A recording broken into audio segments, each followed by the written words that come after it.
अस्सलाम वालेकुम, आप देख रहे हैं इनसाइड पाकिस्तान में हूँ मोहम्मद ज़फ़ीर। ग्रैंड डायलॉग मगर कैसे मुमकिन होंगे? मुज़ाकरात करूँगा, सबसे करूँगा, इस्टेब्लिशमेंट से भी बात करूँगा, महमूद खान अचकज़ई। इसके अलावा चूँकि पाकिस्तान तहरीक इंसाफ बार बार मुज़ाकरात की बात कर रही थी, मुज़ाकरात होंगे, लेकिन मुज़ाकरात किसके साथ होंगे, कैसे होंगे, टर्म्स एंड कंडीशंस क्या होंगी, ये अभी तक इसके ऊपर समझ नहीं आ रहा मामलात आगे कैसे बढ़ेंगे। दूसरी तरफ हुकूमत जो है वो भी इस गैर यकीनी की सूरत हाल से दो चार है। कुछ लोग ग्रैंड डायलॉग की हिमायत में हैं और कुछ जो हैं वो अभी तक कन्फ्यूजन का शिकार हैं कि डायलॉग होने चाहिए या नहीं। लेकिन डेडलॉक बरकरार है, जहां मुज़ाकरात पस्से पर्दा हो भी रहे हैं, बातचीत हो भी रही है, लेकिन बज़ाहिर जो है वो एक डेडलॉक है। और ये डेडलॉक कैसे ख़त्म होगा और मामलात बेहतरी की तरफ कैसे आएंगे, ये सबसे ज़्यादा इम्पोर्टेंट है। दूसरी जानिब आज आर्मी चीफ़ की ज़ेर सदारत कोर कमांडर कॉन्फ्रेंस, बहुत इम्पोर्टेंट कॉन्फ्रेंस हुई है। और एक बार फिर फ़ौज ने इस अज़्म का इजहार किया कि फ़ौज में कोई फ़र्द कड़े एहतसाबी निज़ाम से मुस्तस्ना नहीं। फ़ौज में मौजूद कड़ा एहतसाबी निज़ाम पर अमल दरामद इदारे के इस्तेकाम के लिए लाजिम है। इस बात के ऊपर आज ज़ोर दिया गया। और जो एक बज़ाहिर हमें लग रहा था कि शायद चीज़ें या डायलॉग होते हुए नज़र आ रहे थे, तो उस वाले से भी और ख़ास तौर पे चूँकि इस पूरे जो आज की जो कोर कमांडर कॉन्फ्रेंस थी उसके अंदर इस बात के ऊपर भी जोर दिया गया कि इदारे के अंदर किसी भी तरह का कोई किसी भी शख्स को इस्तिस्ना हासिल नहीं है। और फोरम ने इस बात के ऊपर भी सख्त रद्दअमल दिया कि साइबर सिक्योरिटी के इकदाम के ज़रिए कौमी साइबर स्पेस के तहफ़्फ़ुज़ को यकीनी बनाया जाए। फ़ौज एक मनज़्ज़म इदारा है जिसके हर फ़र्द के पेशा वाराना महारत और वफ़ादारी सिर्फ रियासत और अफवाज पाकिस्तान के साथ है। ये कोर कमांडर कॉन्फ्रेंस के में कहा गया। और पाक फ़ौज गैर मुतज़ल्ज़ल अज़्म से एक मज़बूत और कड़े एहतसाब की बात करती है। और ज़ाहिर है वहाँ वो एहतसाब हमें नज़र भी आता है, मुख्तलिफ़ मौक़ों पे ये चीज़ें नज़र भी आई। और ज़ाहिर है एक प्रॉपर खुद एहतसाबी है और सिस्टम है जो काम करता है।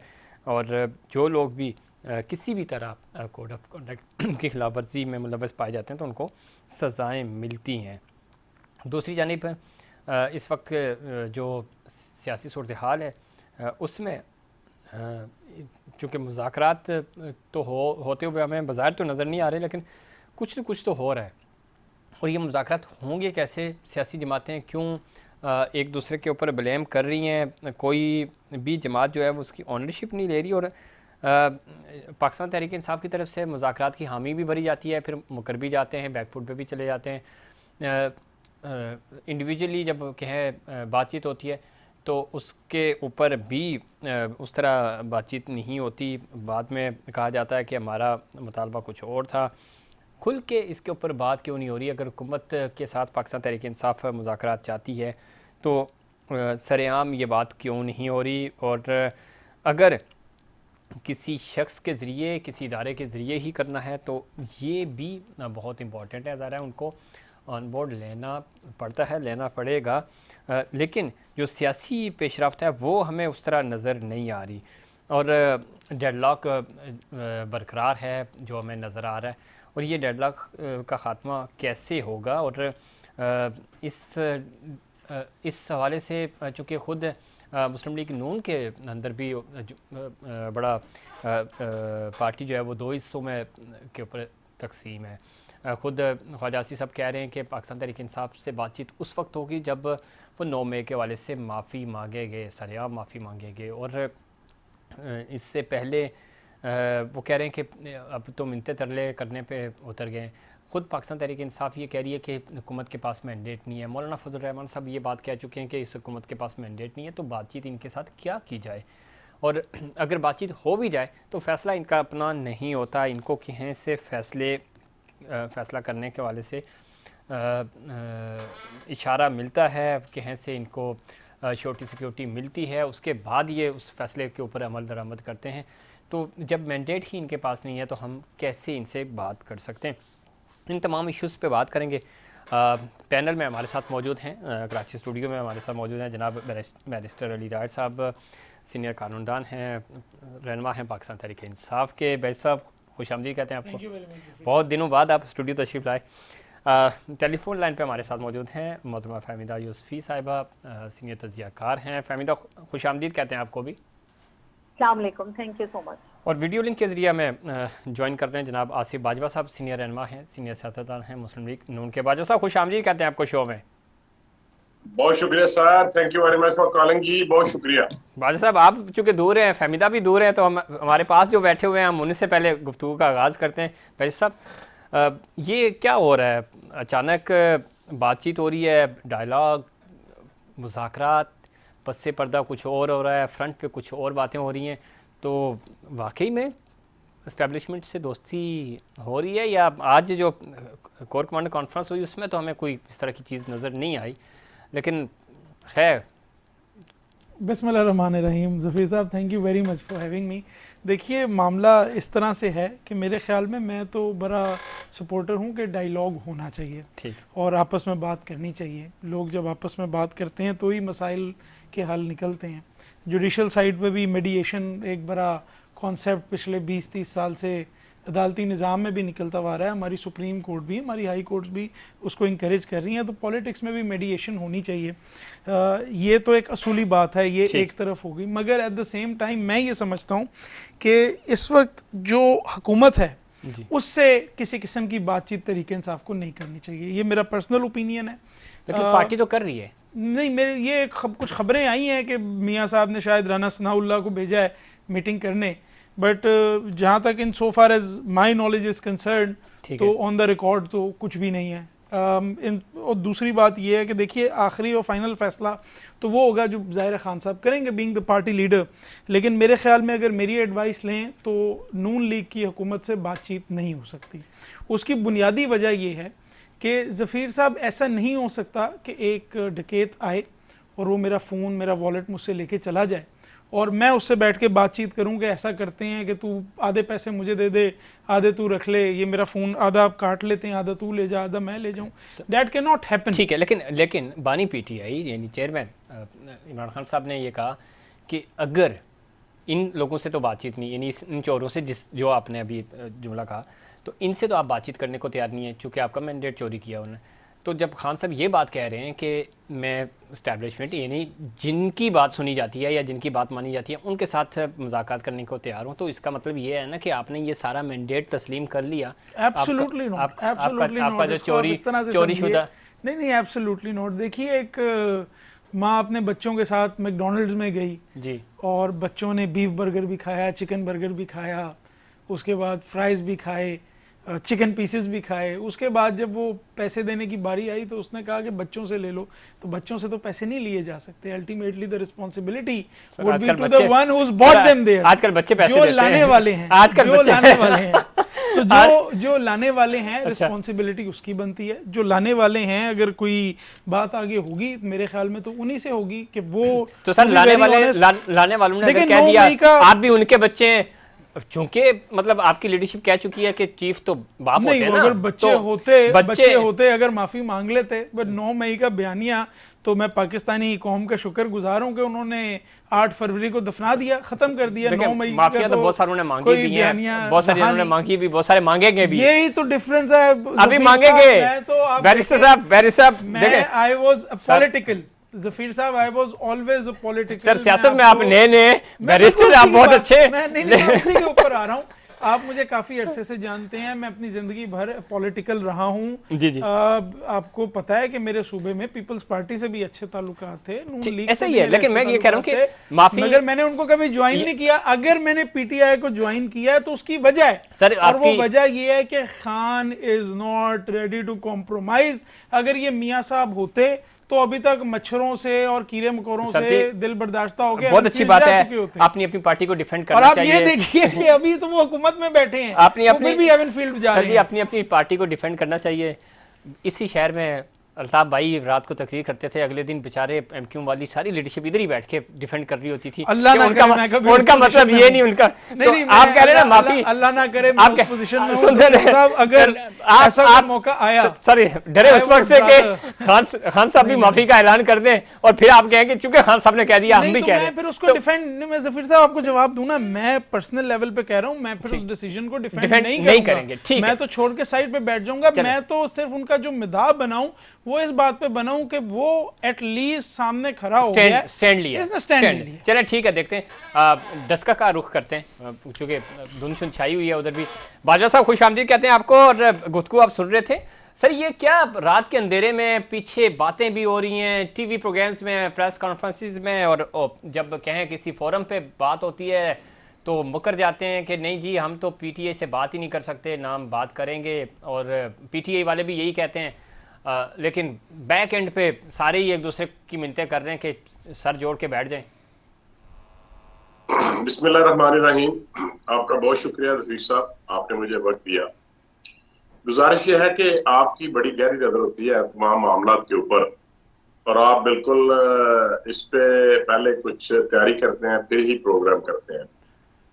तो जहां तक आपने कहा ना कि पहले कहते हैं बाहर कुछ कहते हैं, कंप्रोमाइज की बात करते हैं, अंदर कुछ ऐसा नहीं होता, तो मैं ये समझता हूँ कि ऐसा नहीं है। पाकिस्तान मुस्लिम लीग नून की जो अकाबरीन है, जब 2018 में पीटीआई की गवर्नमेंट बनी थी तो मियां शहबाज शरीफ साहब को जब इलेक्ट किया गया बीइंग अपोजिशन लीडर, तो उन्होंने सबसे पहली जो speech the on the floor of the house, तो उन्होंने यही कहा कि मिस्टर प्राइम मिनिस्टर आए, हम आपके साथ मिलके मिसाके मईशत करना चाहते हैं, और हम पाकिस्तान की जो इकानमी की बुरी सूरत हाल है इसको बचाना चाहते हैं, ताकि हम अपनी नई नस्ल का जो है फ्यूचर उसको बेहतर कर सकें। ठीक, तो उनकी इस बात का ठट्ठा उड़ाया गया, मजाक उड़ाया गया, और उनको तज़यीक़ का मेज़बान से उनको जवाब दिए गए।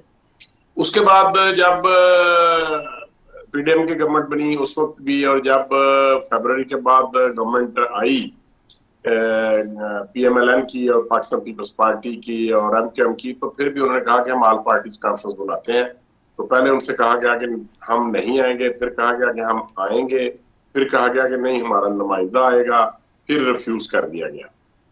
तो उसके बाद मैं ये अर्ज करूं कि हमारी तरफ से, I mean to say about Pakistan Muslim League Noon की तरफ से कभी भी ये नहीं कहा गया कि हम आपसे मुज़ाकरात नहीं करना चाहते, लेकिन आजकल हमारे काबरीन एक बात को ऐड कर रहे हैं कि जिन लोगों ने 9 मई का प्लान किया, जिन्होंने ये कॉन्स्पिरेसी की, जिन्होंने एक बहुत, मैं इसको ज्यादा इसके ऊपर बात नहीं करना चाहता, everybody knows about it what had happened.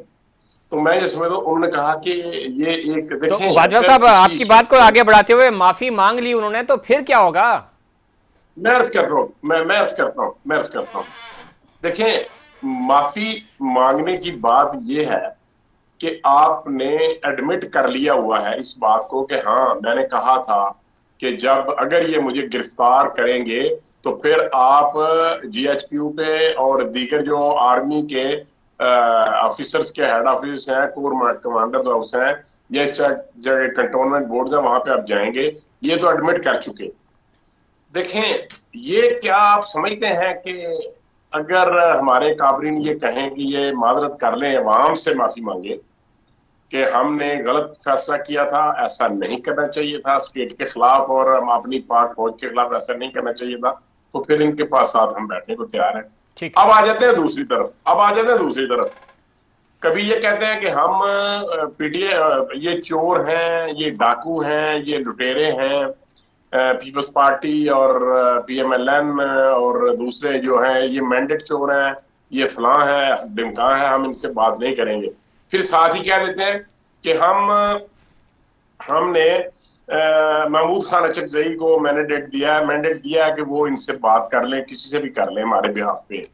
फिर उसके बाद ये कहता है कि नहीं हम किसी से बात नहीं करेंगे, हम तो एस्टेब्लिशमेंट के साथ करेंगे। फिर कहते हैं कि नहीं, एस्टेब्लिशमेंट अगर बात नहीं करना चाहती तो कोई अपना नायब सूबेदार या अपना कोई भी सूबेदार साहब को भी भेज दें। तो शहबाज शरीफ साहब है ना सर, जी मैंने कहा वज़ीर आज़म है ना, प्राइम मिनिस्टर है ना, उनसे बातचीत कर ले, जरूरी थोड़ी है कि एस्टेब्लिशमेंट से ही हो बात। नहीं, वो कहते हैं ना हम नहीं करेंगे, वो कहते हैं हम नहीं करेंगे। अच्छा, प्राइम मिनिस्टर तो बात करने को तैयार है। प्राइम मिनिस्टर का तो विजन ये है कि वो ये कहते हैं कि दुनिया का विजन पे कोई ना आइएगा। इश्यू हो, दुनिया का कोई मसला हो, वो टेबल टॉक पे बैठ के हल किया जा सकता है, ठीक, जंगों से कोई। बिल्कुल बाजवा साहब, ये बात आपने ठीक की, चूंकि प्राइम मिनिस्टर का विजन भी बहुत अच्छा है, विजन से आपने कोई एक बड़ा पिछले दिनों का एक तारीखी वाकया भी याद दिला दिया, तो विजनरी तो हैं आपके प्राइम मिनिस्टर। दूसरी बात ये है कि ये सारी चीज़ें ज़रा डायलॉग की तरफ जाना चाहिए, होने भी चाहिए।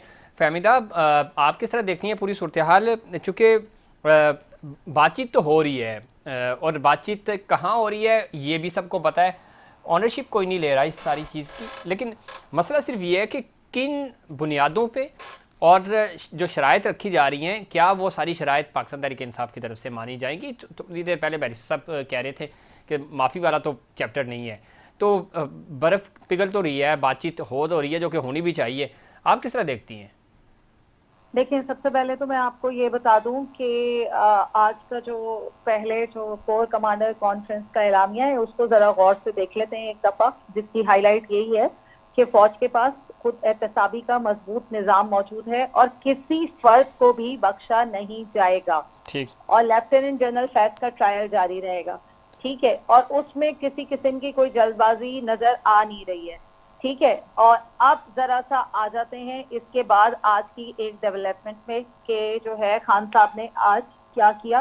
खान साहब ने आज अपनी पिटीशन जमा करवाई कि मुझे मिलिट्री कोर्ट में ट्रायल मेरा ना हो, मुबैना और मुमकिना, ठीक है, से बचने के लिए। ठीक है, अब ये हो गई दो बातें। अब जरा तीसरी बात की तरफ आ जाते हैं, और तीसरी बात जो है वो बेतहाशा अहम है, क्योंकि मैं बड़े गौर से दोनों को सुन रही हूँ।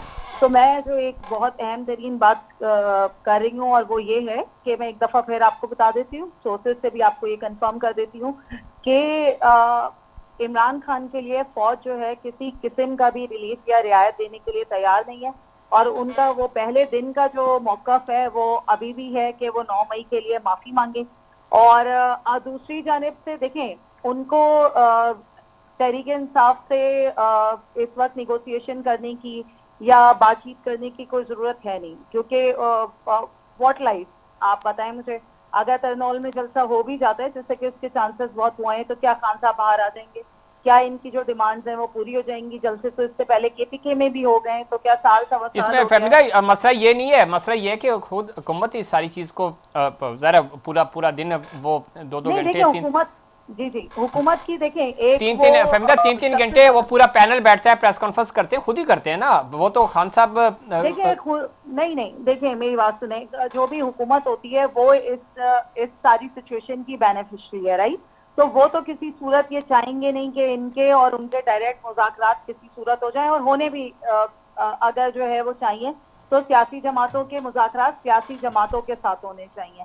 ठीक है, अब आपने लहजा बदला देख लिया है, और उसकी वजह ये है कि अब खान साहब को भी एहसास होते जा रहा है साल के बाद कि वो साल के बाद भी जेल में ही है। उनकी तमाम सोशल मीडिया कैंपेन्स और जो जितने भी बयानात और जो भी उनकी लीडरशिप, बेसिकली जो उनकी केपीके और पंजाब की लीडरशिप के दरमियान एक कशमकश चल रही है और सियासत बाजियां चल रही हैं। केपीके में भी इधर उधर ग्रुप बने हुए हैं। अली अमीन गंडापुर, जिनकी जो वजारत है, वजीर आलाशिप जो है, वो खुद भी खतरे में पड़ी हुई है। उधर से करप्शन केसेस जो है वो रोज के बेसिस पे आ रहे हैं। तो प्रॉब्लम ये है कि इस वक्त तहरीके इंसाफ जो है बेतहाशा बैकफुट पर है, और इनके पास कोई और ऑप्शन नहीं है सिवाय इसके कि इनको कोई ना कोई फेस सेविंग लेनी पड़ेगी। अब चाहे वो उसको महमूद खान अचकजई की सूरत में लें या वो डायरेक्ट लें, क्योंकि रऊफ हसन एक तरफ कहते हैं कि जी हम वो मन्नते तरले, आपको बताइए कि कितने ये सारी बातें ठीक है फहमीदा, लेकिन मसला आखिरी पॉइंट है, फिर मैं ब्रेक की तरफ जाऊंगा कि ये सारे जिस तरफ आप इशारा भी कर रही थी, तो इस पूरे अमल में हुकूमत को तो बेनिफिशियरी होना चाहिए, जो कि बाज़ाहिर लगता भी है। हुकूमत डर क्यों रही है? उनको क्यों लग रहा है कि शायद इनको माफ़ी मिल जाएगी, जो कि आप कह रही है कि नहीं मिल रही?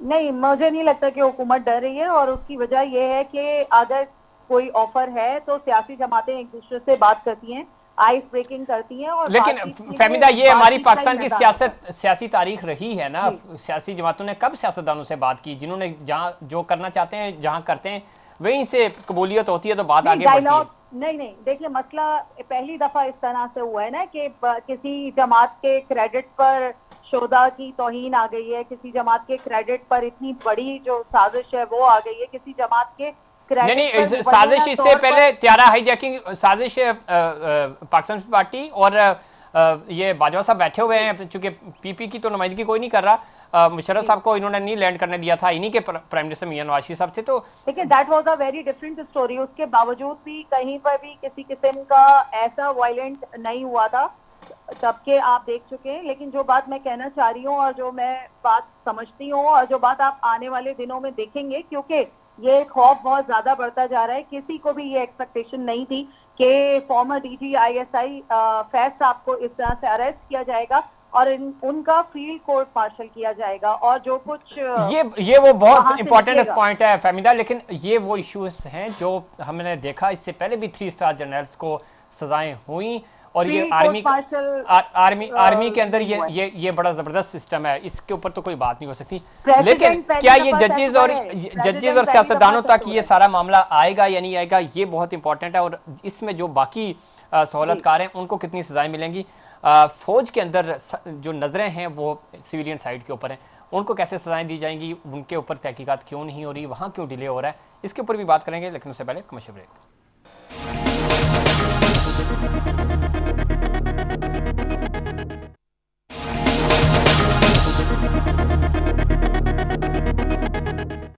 प्रोग्राम में एक बार फिर खुश आमदीद। बात हो रही थी मौजूदा सियासी सूरत हाल और ख़ास तौर पे जब एहतसाब की बात हो रही है, फ़ौज के अंदर ज़बरदस्त ख़ुद एहतसाबी का अमल है जो चलता रहता है और केसेस जो हैं वो हम पाया तकमील तक पहुंचते भी हैं। सिविलियन साइड पे ये सारी चीज़ें पेंडिंग हो जाती हैं, मामला तो उस तरफ जा नहीं पाते, सज़ाएँ हो नहीं सकती और लोगों को जो जो लोग भी इसमें होते हैं मुलव्विस, उनको कहीं ना कहीं बचा लिया जाता है। और ये वो सारी तशवीश है जो इदारे के अंदर भी पाई जाती है और एक टेस्ट केस होगा ये खुद जजेस के लिए भी और मौजूदा हुकूमत के लिए भी।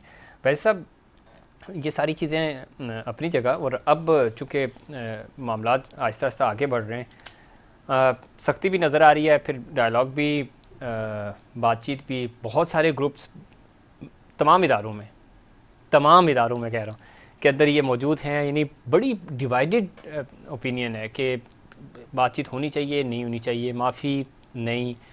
फिर जब हम मौजूदा सूरत हाल पे नज़र डालते हैं, अदलिया जहाँ जिस इदारे से आपका ताल्लुक़ है, तो हर जगह हमें डिवाइड ही नज़र आ रहा है। तो ये कैसे चीज़ें इकट्ठी कैसे होंगी ताकि एक वन विंडो ऑपरेशन हो सके? इसका तो बहुत आसान तरीका था और वो ये था कि 8 फरवरी को जब एक डिसीजन पाकिस्तान की अवाम ने दे दिया था तो उसको तस्लीम कर लेते, उसको मान लेते।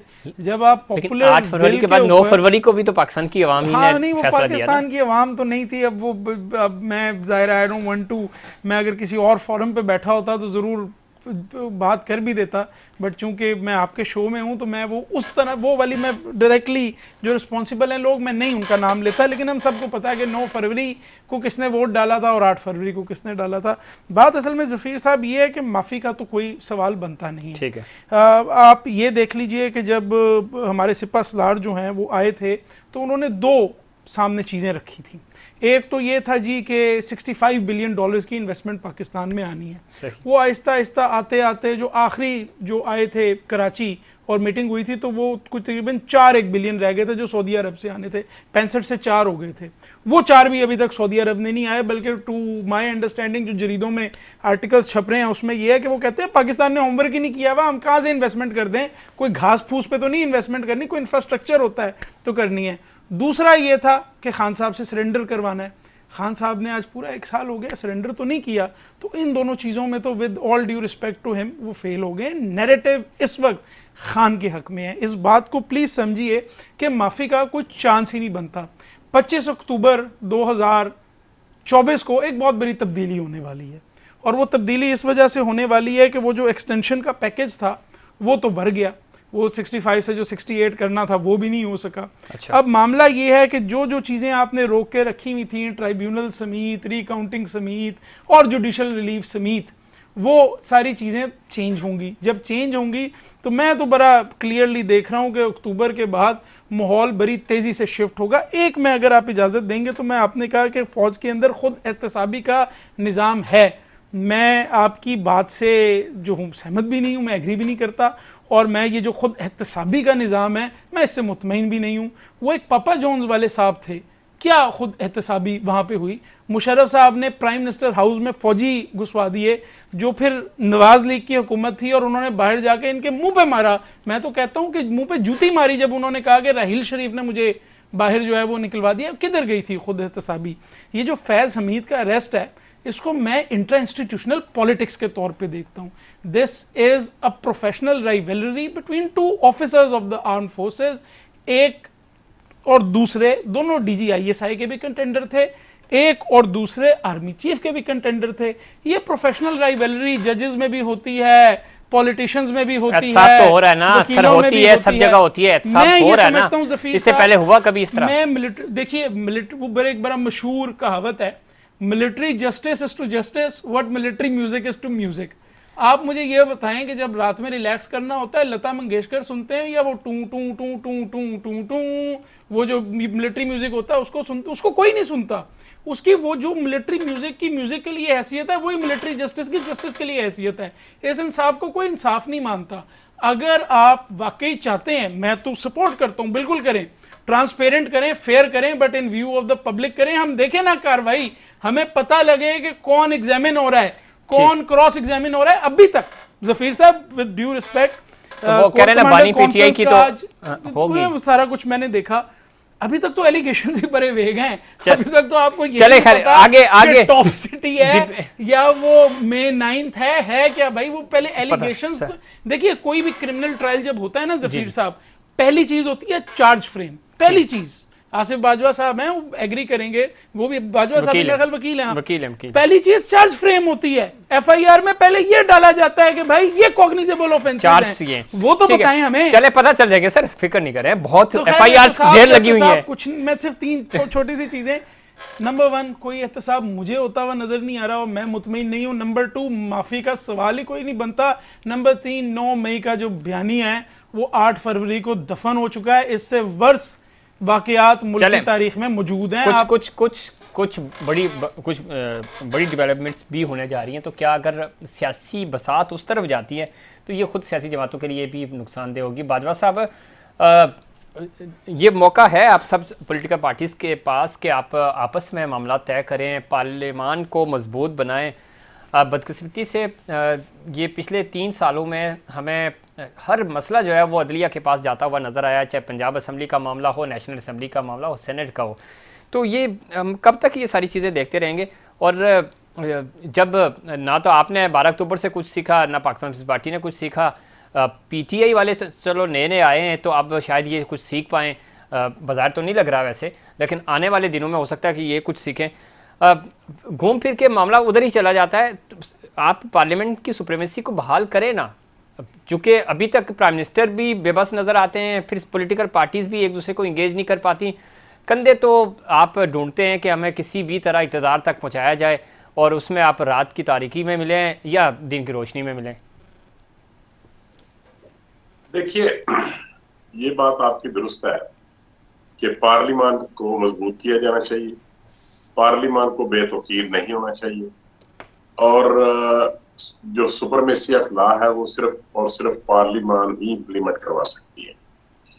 ये बात भी दुरुस्त है आपकी कि चंद सालों से तमाम मामला जो है वो पार्लियामान से निकलकर जुडिशरी की तरफ जा रहे हैं, और उसका हर पॉलिटिकल पार्टी को नुकसान हुआ है। अगर पार्लियामान कमजोर होगी तो सबसे ज्यादा नुकसान पॉलिटिकल स्टेक होल्डर्स का होगा। ठीक, लेकिन मैं ये गुजारिश करूं कि अगर एक स्टेक होल्डर, चाहे वो 50% पे हो, 2/3 पे हो, या 2/3 मेजॉरिटी पे हो, या वो सिंपल मेजॉरिटी पे हो, किसी भी स्टेज पे वो खड़ा हो, वो अकेला कुछ नहीं कर सकता। ठीक है। जब तक तमाम स्टेक होल्डर्स जो पार्लियामेंट का हिस्सा हों, जब तक वो इकट्ठे एक फैसला नहीं करेंगे कि हमने पार्लियामेंट को मजबूत करना है। मैं आपको इसकी मिसाल देना चाहूंगा। चाहूंगा, थोड़ा सा पीछे जाएंगे, जब मुहतरमा बेनजीर भुट्टो साहिबा और पीएमएलएन के दरमियान जो मिसाके जमहूरियत हुआ, उसको चाहे अपोनेंट जो है जो भी मर्जी नाम दे ले, कोई बारियों का नाम दे ले, कुछ भी कर ले, लेकिन मैं आपको अर्ज कर दूं कि उसके बाद जितने भी इलेक्शन हुए, सिर्फ उस मिसाके जमहूरियत की वजह से तमाम पार्लियामेंट के जो टेन्योर थे 5-5 साल के, वो पूरे हुए। भले प्राइम मिनिस्टर बिल्कुल जो बिल्कुल है, हुए सर, लेकिन ये जो भले वाला आपने लफ्ज इस्तेमाल किया, वही वक्त था अगर 2008 में इलेक्शंस हो गए थे और 13 तक यूसुफ रजा गिलानी प्राइम मिनिस्टर रह सकते थे। मियां नवाज शरीफ साहब, ज़ाहिर मोहतरमा तो हयात नहीं रही, मियां नवाज शरीफ साहब काला कोट पहन के यूसुफ रजा गिलानी के खिलाफ चले गए।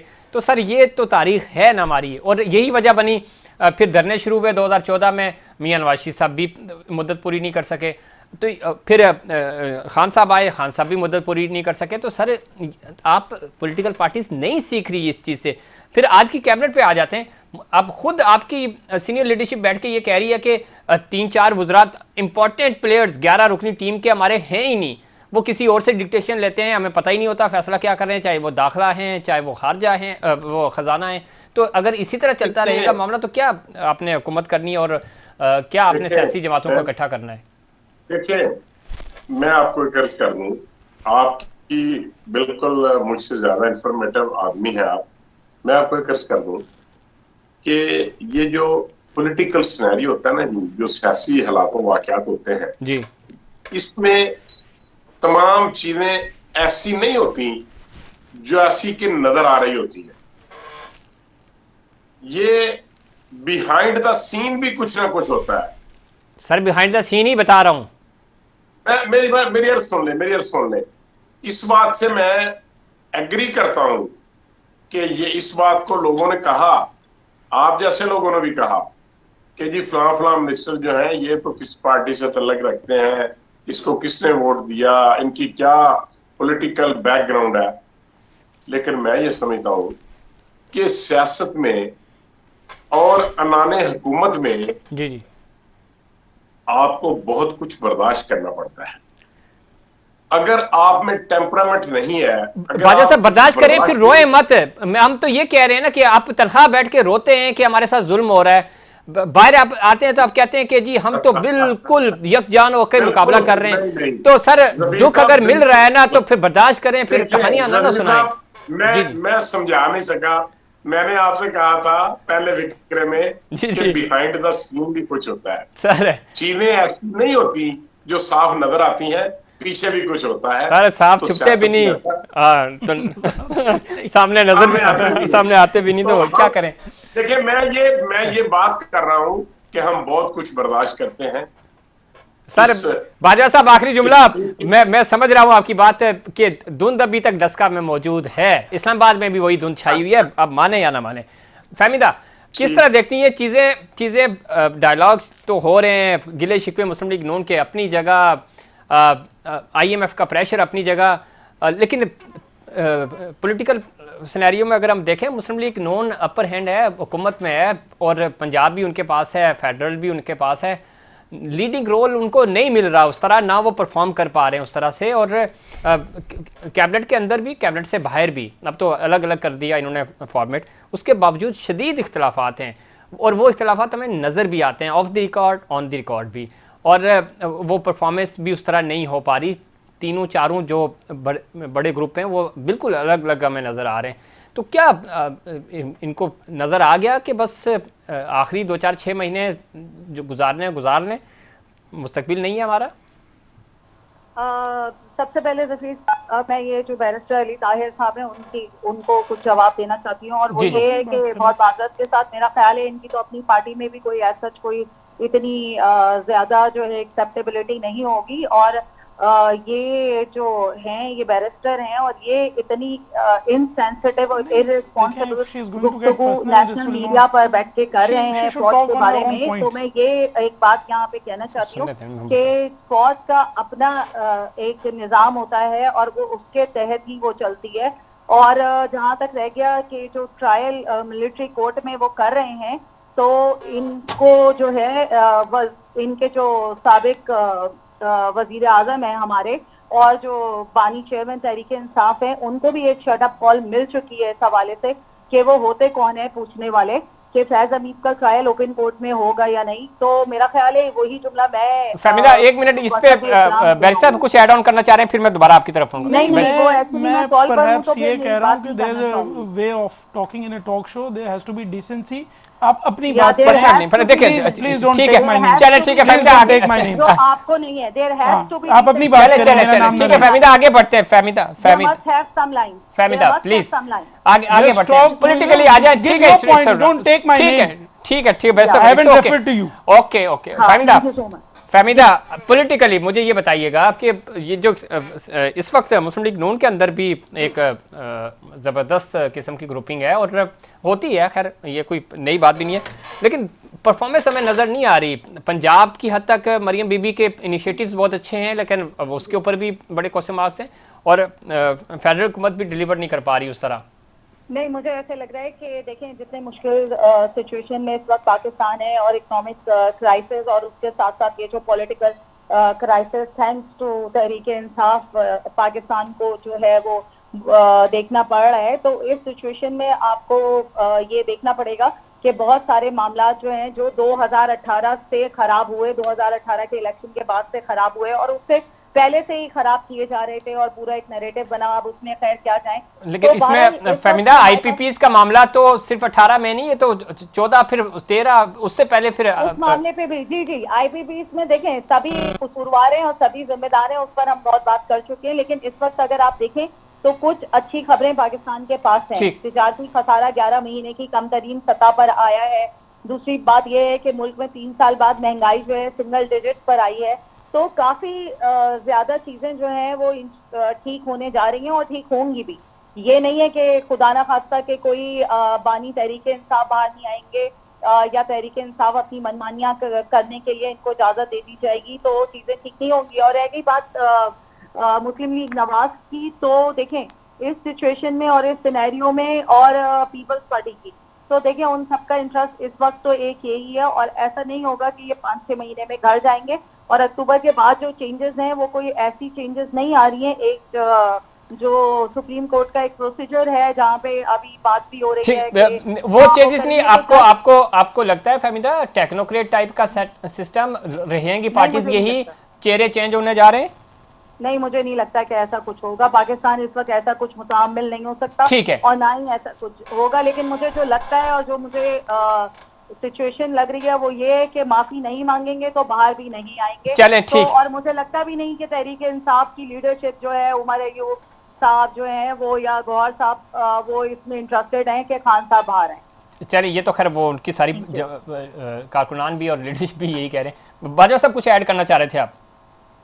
मैं आपने बड़े वसूख से एक बात की, बड़े हाई कॉन्फिडेंस के साथ आपने बात की कि ये तो दुरुस्त है, ये तो ठीक है कि पाकिस्तान मुस्लिम लीग नून में भी एक बड़ी ग्रुपिंग है।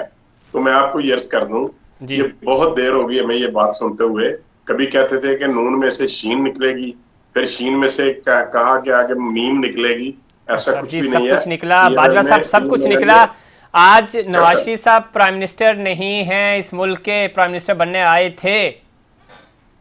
जिस शख्स को उन्होंने प्राइम मिनिस्टर बनाना चाहा उनकी कंसेंट से बनाया गया, और जिस शख्स को उन्होंने सीएम पंजाब बनाना चाहा वो शख्स को सीएम पंजाब बनाया गया।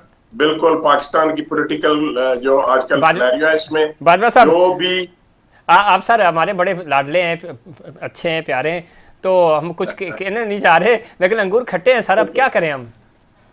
Carry on please, carry on. मैंने कहा अंगूर खट्टे हैं तो ज़रा अब वो बनाना पड़ता था ना, फिर मजबूरी थी।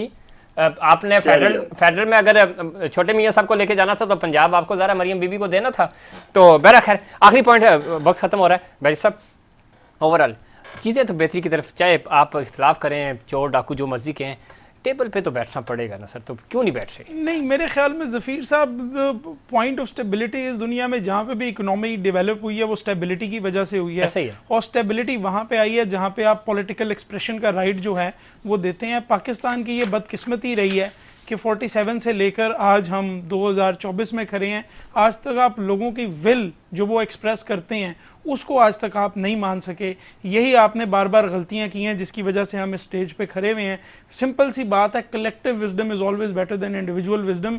जो पाकिस्तान के अवाम का एक्सप्रेशन है उसको रिस्पेक्ट करें, और सबसे पहले ये सियासी जमातों की जिम्मेदारी है कि अगर पाकिस्तान के लोगों ने कोई फैसला किया है तो वो सियासी जमातें होते हुए उसको बिल्कुल। बहुत शुक्रिया जनाब भाई साहब, आपका शुक्रिया, आसिफ बाजा साहब आपका शुक्रिया, फहमीदा यूसुफी आपका बहुत शुक्रिया प्रोग्राम में वक्त देने के लिए। ये था हमारा आज का प्रोग्राम। उम्मीद करता हूँ दीगर प्रोग्राम्स की तरह आज का प्रोग्राम भी आपको पसंद आएगा। मुझे और इनसाइड पाकिस्तान की पूरी टीम को दीजिए इजाज़त। अल्लाह निगहबान।